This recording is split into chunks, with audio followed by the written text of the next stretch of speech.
KREM 2 Morning News begins now.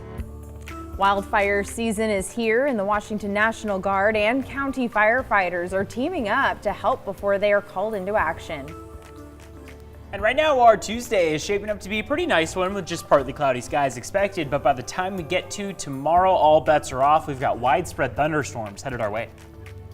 4 months ago, a Spokane man's dog died unexpectedly on a heated sidewalk. Now he's trying to move on with some new friends. Good morning, and thank you for joining us. I'm Amanda Rowley. And I'm Evan Irani. We start off our morning with some pretty calm conditions outside, right? Yeah, and I had to bring in a sweater. It's a little cooler than normal. It's kind of chilly in the morning. We've kind of moved back into that, like the low 40s. Yeah. Even in some cases, we're in the 30s right now to start off the morning. It's the spring that we missed. Yeah, exactly, right? Skipping over it. But at least that live look outside is looking beautiful to start off the day. If you can bring the sweater with you, then you'll at least enjoy some sunshine to start off the morning, though there are some spots with a bit more of cloud cover and much cooler of temperatures. So let's start off the morning with what we've got as far as those current temperatures go. We're at 50 degrees right now in Spokane, 45 in Coeur d'Alene, couple 30s on the map as we mentioned, 39 in Sandpoint, 35 in St. Mary's, and 49 in Moses Lake. Even a 60 on the map. Look at that. Grand Coulee already at 60 degrees to start off their morning. Now, as we head toward the afternoon, those temperatures are going to warm up to the 70s, a couple spots even going to make it to the 80-degree range. Spokane, though, going to rest just shy of it. 75 degrees will be that afternoon high. Partly cloudy skies, just kind of a mix of sun and clouds throughout the day. Though once again, we are not ruling out the chance for maybe a quick move-in shower or thunderstorm up north of Spokane. That's mainly just along the international border. So that's where we see it in the afternoon hours. You can see those showers just building around 3:30 p.m. This is that international border. Here's Wenatchee and here is Spokane. Watch what happens from Tuesday into Wednesday. We see this low pressure system off the Pacific that's just swirling counterclockwise. It's going to just push those showers up toward our neck of the woods by Wednesday evening, and you can see how just around the Spokane-Coeur d'Alene region, that's where we see kind of the epicenter of a lot of these storms. So that means that Wednesday is going to bring some pretty widespread showers and thunderstorms our way. We'll talk a little bit more about that coming up. But as far as those temperatures go, just some variation. Mostly those temperatures have cooled down even more than where they were yesterday. Spokane, though, 2 degrees warmer than yesterday. Coeur d'Alene, 1 degree cooler. Pullman is 8 degrees colder than yesterday, and Moses Lake 5 degrees. So a little bit of a colder morning in most spots around the northwest, and we're also at least seeing a little bit of clear sky coverage today, so not quite as much of the clouds to interrupt the day, but we'll talk a little bit more about where those temperatures head as we head toward Hoop Fest coming up in just a bit. Amanda? Thank you, Evan. Here's what you need to know before heading out the door. President Trump said that he would fill a Supreme Court vacancy if it came up before the 2020 election, a reversal on his stance from the 2016 race. This comes after Senate Majority Leader Mitch McConnell of Kentucky also appeared to change his mind. He said he too would fill a Supreme Court vacancy before the 2020 vote. Polling showed that the vacancy in the Supreme Court in 2016 was one of the top reasons Trump voters decided to support him. Chicago police have released hundreds of files from the investigation into Jussie Smollett's claim that he was assaulted by 2 men. The footage includes video showing the actor with his face blurred and wearing a white rope he told detectives his attackers looped around his neck.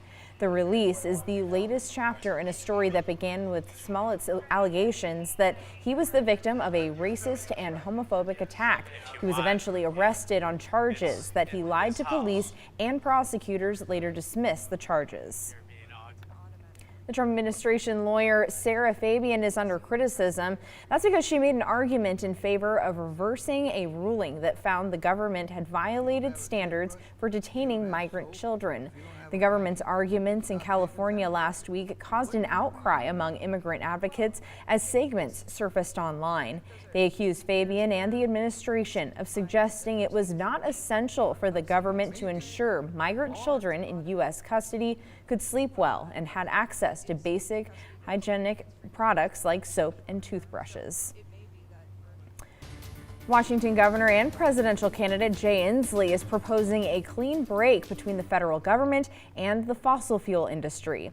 That would involve everything from ending tax breaks for oil companies to banning all drilling and extraction on federal lands. It's the latest proposal stemming from Inslee's emphasis on combating the global climate crisis. Inslee says a shift in the U.S. economic and political structure is the only way to reduce carbon pollution quickly enough to curb the effects of global warming. Zach Harper's dog Hank died in February after he was electrocuted by a stray voltage on a heated sidewalk in downtown Spokane. I talked to Harper about how his two new dogs are helping him move forward. I'm doing as good as I could be, I think, right now with all things considered. About 4 months ago, Zach Harper's dog Hank died unexpectedly when a stray voltage on a heated sidewalk electrocuted him. Zach and strangers on the street tried to help, but nothing could be done. You can't ever prepare for anything like I went through, and as I always stated, it was just a tragic set of circumstances. Though Hank is gone, Zach is reminded of him every day. I have a picture of him that sits on my dresser, so I see him every morning. I've got a keychain.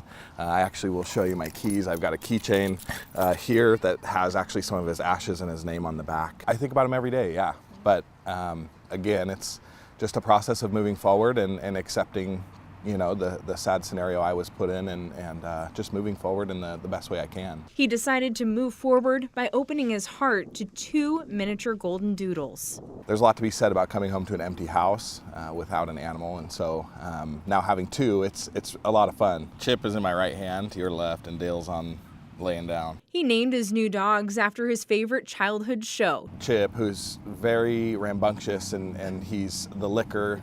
One of them loves to give kisses and lick your face all over, and one of them doesn't really care to. And so they're different even in that aspect. They've done a really, really good job at helping me, you know, move forward and fill in that void that I felt. Good boy!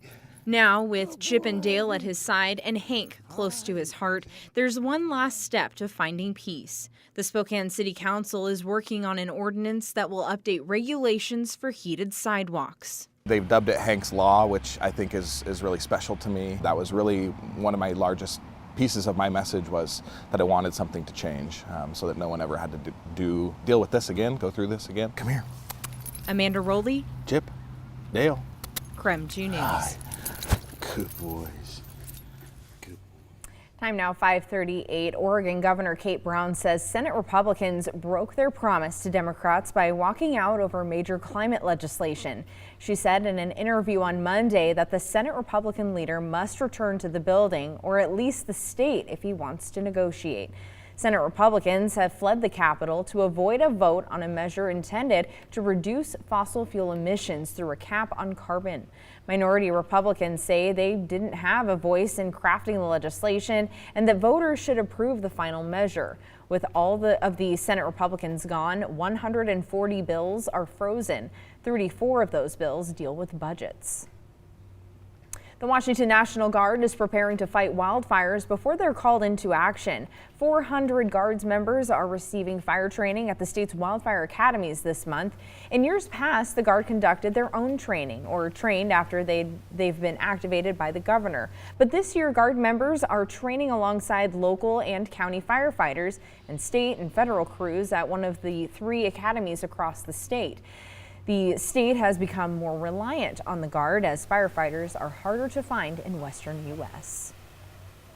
Time now 5:39. We are just a little over 4 days to the start of Hoop Fest, and this year there's a new event that may leave you with some extra cash in your pocket.